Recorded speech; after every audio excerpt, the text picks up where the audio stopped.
Good morning बच्चों। आज मैं आप सभी को आत्म परिचय कविता की संदर्भ सहित व्याख्या करने जा रही हूँ। किसी भी कविता को पढ़ने से पहले उस कविता के संदर्भ को जान लेना आवश्यक है। आइए देखते हैं। बच्चों, आपको पहले भी बताया जा चुका है कि संदर्भ क्या होता है, प्रसंग क्या होता है। संदर्भ मतलब होता है कि कोई भी कविता किस पाठ से ली गई है और उसके कवि या लेखक कौन है, तो ये हम संदर्भ में लिखते हैं। प्रसंग वो होता है जिसमें हम किसी कविता के मुख्य विषय को लिखते हैं कि उस कविता में क्या भाव व्यक्त किया गया। और व्याख्या में हम किसी भी कविता को विस्तार से उसके अर्थ को ग्रहण करते हैं। तो आइए देखते हैं आगे। कविता के दो पक्ष होते हैं। कविता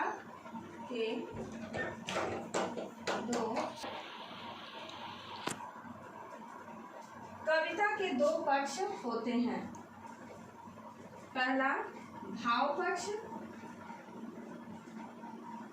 और दूसरा होता है कला पक्ष। बच्चों, आज हम लोग भाव पक्ष को समझते हैं। भाव पक्ष का मतलब होता है किसी भी कविता का अर्थ, उसकी व्याख्या। कविता का जो भाव पक्ष होता है वह कविता का आंतरिक पक्ष होता है। और कला पक्ष कविता का बाह्य पक्ष होता है। जैसे किसी भी कविता में कौन सी भाषा है, रस है, अलंकार है, छंद है, ये उस कविता का कला पक्ष होता है। मेरे प्यारे बच्चों, मैंने आपको इसके पहले भी बताया था कि जिस तरह से मैं आपके सामने खड़ी हूँ तो मेरा ऊपर से देखने पर जो स्वरूप आपको दिखाई दे रहा है, जैसे मैंने चश्मा लगाया है, ये कपड़ा पहना है, मेरे बाल ऐसे हैं, तो उसी तरह से कविता का जो बाहरी स्वरूप होता है, उसकी भाषा, उसका अलंकार, उसमें शब्द योजना, प्रतीक योजना, ये उस कविता का कला पक्ष होता है। भाव पक्ष यानी आंतरिक पक्ष, जिस तरह से मेरा भाव है, विचार है, जिस तरह से मैं व्यवहार करती हूँ, वो मेरा आंतरिक पक्ष है। इस प्रकार कविता के दो पक्ष हुए, एक भाव पक्ष और दूसरा कला पक्ष। भाव पक्ष में हम किसी भी कविता के अर्थ को ग्रहण करते हैं और कला पक्ष में उस कविता के बाह्य स्वरूप, उसकी भाषा, उसके शब्द, उसकी प्रतीक योजना, अलंकार आदि विषयों पर हम इसमें चर्चा करते हैं। बच्चों, आज हम लोग आत्म परिचय की इस कविता का विस्तार से अध्ययन करेंगे। मैं जग जीवन का भार लिए फिरता हूँ। मैं जग जीवन का भार लिए फिरता हूँ, फिर भी जीवन में प्यार लिए फिरता हूँ। कर दिया किसी ने झंकृत जिनको छूकर, मैं सांसों के दो तार लिए फिरता हूँ। मैं स्नेह सुरा का पान किया करता हूँ, मैं कभी न जग का ध्यान किया करता हूँ। जग पूछ रहा उनको जो जग ही गाते, मैं अपने मन का गान किया करता हूँ। मेरे प्यारे बच्चों, हरिवंश राय बच्चन जी प्रेम के कवि के रूप में जाने जाते, मस्ती के कवि के रूप में जाने जाते। उनकी कविता पर, उनकी रचनाओं पर उमर खयाम की रुबाइयों का प्रभाव पड़ा है। हरिवंश राय बच्चन जी का परिचय मैंने आपको पहले भी दिया है, लेकिन एक बार फिर बताना चाहती हूँ कि हरिवंश राय बच्चन जी मस्त कवि के रूप में जाने जाते। उनके जीवन में बहुत सारे दुख आए, समस्याएं आई, लेकिन फिर भी वह अपने जीवन में मस्त होकर के अपना जीवन व्यतीत करते हैं। इस कविता में उन्होंने अपना परिचय दिया है, और परिचय किस तरह, अपने भाव और विचारों का परिचय, कि किस तरह से उनका समाज से क्या संबंध था और कैसे वो थे, उनका स्वभाव कैसा था। इन सारी बातों को उन्होंने इस गीत के रूप में, कविता के रूप में सभी पाठकों के सम्मुख प्रस्तुत किया। मेरे प्यारे बच्चों, आइए देखते हैं। मैं जग जीवन का भार लिए फिरता हूँ। बच्चन जी कहते हैं कि मैं जग जीवन, ध्यान दीजिए, जग जीवन यानी सांसारिक जीवन, संसार में रहने वाले जितने भी लोग हैं उन लोगों के क्या कष्ट है, दुख है, दर्द है, उनकी समस्याओं को अपने सिर पर रख करके उनका भार लेकर के मैं उनको करता, अर्थात मुझे सबकी समस्याओं की चिंता है, वो सबके बारे में सोचते हैं, सबके दुखों को दूर करना चाहते हैं। उन सारी समस्याओं का भार, बच्चों समाज में बहुत से ऐसे लोग होते हैं जो केवल अपने बारे में सोचते हैं, लेकिन हरिवंश राय बच्चन जी ऐसे हैं जो समाज के बारे में सोचते हैं, लोगों की समस्याओं को जानना चाहते हैं और सभी में प्रेम का प्रसार करना चाहते हैं, सबको प्रेम का संदेश देना चाहते हैं। इसमें उन्होंने परिचय देते हुए कहा है, फिर भी जीवन में प्यार लिए, मेरे पास इतनी समस्याएं हैं, इतना मेरे ऊपर बोझ है, बच्चे जी कहते हैं फिर भी मेरे जीवन में प्यार है, मैं सभी को प्यार बांटते हुए। बच्चों एक बहुत छोटा सा उदाहरण दे करके मैं इस भाव को अभिव्यक्त करना चाहती हूँ कि देख लीजिए हम लोग किस तरह से अपने जीवन में हैं, थोड़ी बहुत समस्याएं हर व्यक्ति के जीवन में आती रहती हैं, लेकिन व्यक्ति कितनी जल्दी झुझला जाता है, घबरा जाता है, परेशान हो जाता है। लेकिन बच्चन जी कहते हैं, और हम लोग क्या करते हैं, अपनी समस्याओं से इस तरह से परेशान हो जाते हैं कि हम लोग एक दूसरे से प्रेम करना भूल जाते हैं, स्नेह करना भूल जाते हैं। तो बच्चन जी कहते हैं कि नहीं, मेरे पास तो संसार के लोगों की समस्याएं हैं, मैं सबकी चिंता करता हूँ और फिर भी मेरे जीवन में प्यार ही प्यार है, सबको प्यार बांटता कर दिया किसी ने झंकृत दिल को छूटा। बच्चन जी कहते हैं कि इनका हृदय जो है वो अंदर तक किसी के प्रेम से झकझोर दिया गया। हो सकता है इनका कोई ऐसा प्रेम रहा हो जो उनके जीवन में इनको ना मिल पाया, तो आज भी उस प्रेम की पीड़ा इनके हृदय में विराजमान है। कहते हैं कि मैं उस प्रेम से, उस ऐसा प्रेम था जिस प्रेम से मैं आज भी प्रभावित हूँ, जब भी मैं उसको याद करता हूँ तो मुझे वो दिन याद आ जाते हैं। जिस तरह से कर दिया किसी ने झंकृत दिल को छूकर, जैसे आदमी वीणा बजाता है, वीणा बजाने से उसकी तारें जब हिलती हैं तो उससे झनझन की आवाज़ निकलती है, उसी तरह से कोई ऐसा प्रेम रहा है जिसने इनके हृदय को अंदर तक झकझोर हिलाकर रख दिया। उस प्रेम की कसक और पीड़ा आज भी उनके हृदय में बसी है। तो वो चाहते हैं कि उनका ये सोचना है कि जैसे मुझे मेरा प्रेम नहीं मिल पाया, लेकिन मैं लोगों को अपना प्रेम बांटता हुआ फिरता हूँ, मैं सांसों के दो तार लिए फिरता हूँ। बच्चे जी कहते हैं कि आज अगर मैं जीवित हूँ, मैं चल रहा हूँ, फिर रहा हूँ, लोगों से बात कर रहा हूँ, नई नई कविताएँ लिख रहा हूँ, गीत लिख रहा हूँ, तो उसी प्रेम के सहारे, उसी प्रेम की डोर, उसी प्रेम के सहारे आज मेरा जीवन चल रहा है। मैं स्नेह सुरा का पान किया। बच्चों हरिवंश राय बच्चन जी पर आरोप लगाया गया था कि वो बहुत ज़्यादा मदिरा पान करते हैं, शराब, जबकि ये बात बिल्कुल गलत है। उन्होंने कभी शराब को हाथ भी नहीं लगाया।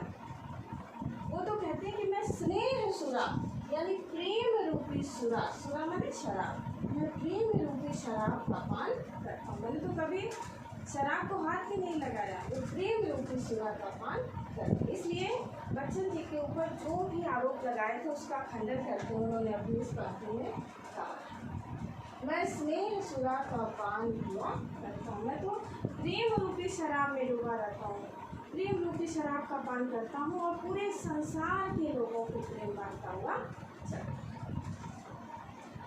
मैं कभी न जग का ध्यान किया करता। बहुत अच्छी पंक्तियाँ बच्चों, ध्यान देने की जरूरत है। मैं कभी न जग का ध्यान किया करता हूँ। जग का ध्यान मतलब उस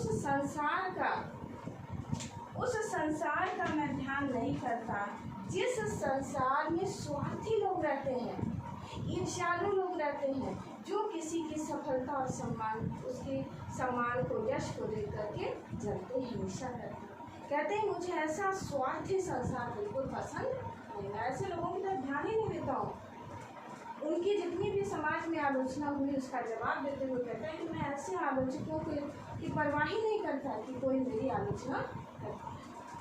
जब पूछ रहा उनको जो जग की बात। ये तो संसार, भौतिक जो ये संसार, उसका स्वभाव ही है कि संसार के लोग उन्हीं को पूछते हैं जिनके पास खूब पैसा होता है, धन होता है, संपत्ति होती है। लोग उन्हीं के पीछे पीछे घूमते हैं, उन्हीं का गुणगान करते हैं।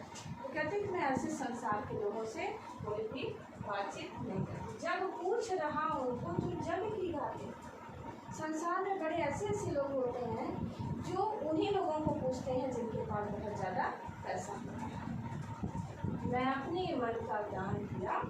बच्चन जी कहते हैं कि मैं अपने मन का गान, मन का गान मैंने उनके हृदय में जो भी भाव या विचार आते हैं उन्हीं को मुँह गाते हुए सुनते हैं। कहीं बच्चन जी ने बहुत ही अच्छे से जवाब देते हुए लोगों को कहा है कि मैं कभी किसी भी रचना, किसी की कविता का मैं नकल नहीं करता। मैंने कभी नियोजित ढंग से बैठ करके कोई कविता लिखी नहीं। मेरे हृदय में, मन में जो भी भाव या विचार आते हैं उसी को मैं शब्दों के माध्यम से करती हूँ। बच्चों, अभी हमने जो कविता पढ़ी उसके भाव पक्ष को जाना। अब हम लोग आगे उसके कला पक्ष पर अध्ययन करेंगे। कला पक्ष को हम लोग शिल्प सौंदर्य भी कहते हैं। आइए इस कविता की कला पक्ष पर ध्यान दें। संस्कृत निष्ठ भाषा। हरिवंश राय बच्चन ने जो अपनी ये कविता लिखी है उसमें संस्कृत निष्ठ शब्दों का प्रयोग। कवि ने कविता के माध्यम से अपना वैचारिक व भावनात्मक परिचय दिया। अब उनके क्या विचार हैं, उनके हृदय में किस किस तरह के भाव उठते हैं, इन सब का परिचय उन्होंने अपने इस गीत में दिया। जग जीवन जो जग, इसमें अनुप्रास अलंकार है। स्नेह सुरा, स्नेह रूपी सुरा, इसमें रूपक अलंकार है। प्रतीक योजना, बहुत अच्छी योजना, इसमें प्रतीक योजना बहुत अच्छी है। सांसों के तारों से झंकार निकालने, इस कविता में जो पंक्ति आई है, सांसों के तारों से झंकार निकालने में सुंदर प्रतीक योजना स्पष्ट होती है। पूरे छंद में सुंदर बिंब विधान है, बहुत ही अच्छे बिंबों का प्रयोग किया। बेटा, आप सभी लोगों ने पिछली कक्षा में बिंब योजना के बारे में पढ़ा। बिंब का अर्थ होता है किसी भी कविता में जो बात कही जाती है उसका स्वरूप या चित्र जब आंखों के सामने उपस्थित हो जाता है तो उसे हम बिंब कहते हैं। इस कविता में कवि ने आत्मपरक शैली का प्रयोग किया, यानी पूरी कविता जो है आत्मपरक शैली में लिखी गई है। तो इस प्रकार बच्चों, आज हमने इस कविता के भाव पक्ष और कला पक्ष पर चर्चा किया। आगे की पंक्तियों को अभी देखते हैं। कविता में बच्चों विरोधाभास अलंकार भी है। जग जीवन का भार और कभी न जग का ध्यान किया करता हूँ। इन दोनों पंक्ति में विरोधाभास अलंकार है। एक तरफ हरिवंश राय बच्चन जी कहते हैं कि मैं जग जीवन का भार लेकर बोलता हूँ, और दूसरी तरफ कहते हैं कि मैं कभी न जग का ध्यान किया करता हूँ। इस दोनों ही पंक्ति में विरोधाभास अलंकार है। बच्चों, अगली कविता है, इसकी हम व्याख्या करते हैं।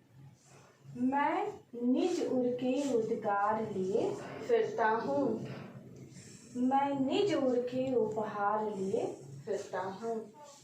मैं है यह अपूर्ण संसार में मुझको भाता, मैं स्वप्नों का संसार लिए फिरता हूँ। मैं जला हृदय में अग्नि दहा करता हूँ, सुख दुख दोनों में मग्न रहा करता हूँ। जग भव सागर तरने को नाव बनाए, मैं भव मौजों पर मस्त बहा करता हूँ। बहुत अच्छी कविता हरिवंश राय बच्चन ने लिखी। बच्चन जी कहते हैं कि मैं निज उर के उद्गार लिए फिरता हूँ। निज उर, निज माने अपने, अपने हृदय के उद्गारों को ही मैं शब्दों के माध्यम से अभिव्यक्त करता हूँ। मैंने कोई सुनियोजित ढंग से बैठ करके कोई रचना नहीं की। मेरे हृदय में जो भी भाव विचार, जो भी दुख सुख आते हैं, उसी भाव विचारों को मैं शब्दों के माध्यम से यहाँ पर लिखता हूँ। मेरे हृदय के उद्गार है, वेदना है, दुख है, पीड़ा है, जो शब्दों के माध्यम से यहाँ पर अभिव्यक्त। मैं निज उर के उपहार लिए फिरता हूँ और मैं अपने ही उर के जो ये उद्गार है, भाव है, विचार है, वही दूसरों के लिए उपहार स्वरूप है। मैं संसार के पाठक गण को, संसार के लोगों को मैं कोई उपहार में कुछ और नहीं देता हूँ। मेरे जो भाव विचार शब्दों के माध्यम से अभिव्यक्त होते हैं, जो एक छंदबद्ध रचनाएं बनती हैं, वही रचनाएं मेरी दूसरों के लिए उपहार स्वरूप होती हैं। मैं निज उर के उद्गार लिए फिरता हूँ। मैं जो भी रचना करता हूँ, जो भी कविता लिखता हूँ, गीत लिखता हूँ, वो मैंने कहीं से नकल करके कोई गीत या रचना नहीं लिखी। मेरे खुद के हृदय के उद्गार हैं जो शब्दों के माध्यम से अभिव्यक्त हो, और वही भाव और विचार लोगों के लिए उपहार स्वरूप है। मैं लोगों को उपहार देता हूँ, पुरस्कार देता हूँ, भेंट करता हूँ कि मेरी यही रचनाएं जो है वो लोगों के लिए उपहार स्वरूप है। आगे बच्चन जी कहते हैं, है यह अपूर्ण संसार न मुझको भाता। हरिवंश राय बच्चन जी इस भौतिक संसार को अपूर्ण मानते हैं। कहते हैं कि यह संसार जो है वो पूर्ण नहीं है, क्योंकि इस संसार में कोई भी चीजें ऐसी नहीं है जो शाश्वत हो, स्थायी हो, स्थिर हो। इस संसार में सारी चीजें नश्वर है, क्षणभंगुर है। कबीरदास जी ने कहा है, यह ऐसा संसार है जैसा सेमर फूल, दिन 10 के व्यवहार में झूठे रंग। एक और पंक्ति कबीरदास जी ने कही है, यह संसार कागज की पुड़िया, बूंद परे गले जाकर। ये संसार क्या पूर्ण है, यहाँ कोई भी चीज स्थिर नहीं। तो बच्चन जी कहते हैं कि मुझे ऐसा संसार जिसमें पूर्णता है ही नहीं, इस संसार में कोई भी व्यक्ति ये नहीं कह सकता कि मैं अपने आप में पूर्ण हूँ, ज्ञानी हूँ, विद्वान, ऐसा कुछ है। यह संसार ही नश्वर है, क्षणभंगुर है। इसलिए बच्चन जी कहते हैं कि मुझे यह पूर्ण संसार बिल्कुल पसंद नहीं आता, मैं इसका त्याग करता हूँ। मैं स्वप्नों का संसार लिए फिरता। आगे बच्चन जी कहते हैं कि मुझे यह भौतिक संसार बिल्कुल पसंद नहीं आता, मेरा तो एक अलग ही कल्पना का संसार बसा हुआ है। बच्चों, कोई भी कवि होता है वह कल्पना के संसार में विचरण करता है, तरह तरह की कल्पनाएं करता है, तरह तरह से अपने भाव और शब्दों को वो अभिव्यक्त करता है। बच्चन जी कहते हैं कि मैं तो रोज अपना नया कल्पना का संसार बनाता और बिगाड़ता रहता हूँ। मैं कल्पना के संसार में विचरण करता।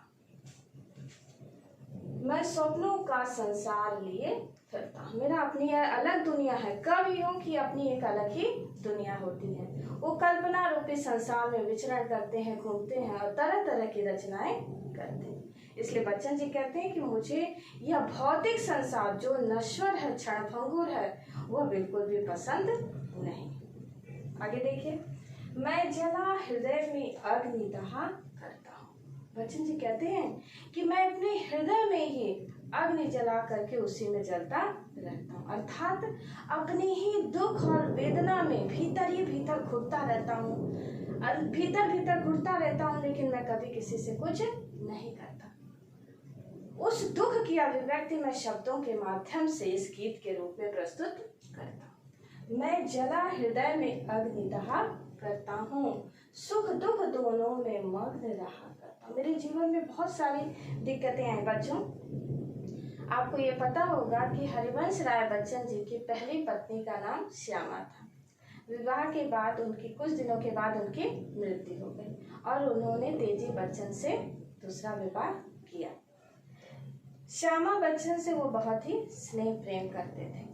जब उनकी मृत्यु हो गई तो उसके पश्चात उन्हें घोर पीड़ा की अनुभूति, उन्होंने बहुत दुख सहा और निशा निमंत्रण नाम की एक रचना उसी विरह वेदना में उन्होंने लिखी। तो कहते हैं कि मेरे पास भी दुख कम नहीं है, बहुत सारे दुख हैं, समस्याएं, लेकिन मैं भीतर ही भीतर उन दुखों में डूबता रहता हूँ, परेशान रहता हूँ, चिंतित रहता हूँ। मैं जला हृदय में अग्निदाह करता हूँ, अंदर ही अंदर अपने दुख और वेदना में, पीड़ा में घुटता रहता हूँ। मेरे जीवन में सुख और दुख दोनों आए, लेकिन दोनों ही परिस्थितियों में मैं खुश होकर के रहता हूँ। बच्चों, आज का जो परिवेश है, वातावरण है, इस परिवेश में भी कभी कभी ऐसा लगता है कि व्यक्ति के सामने कितनी बड़ी संकट है।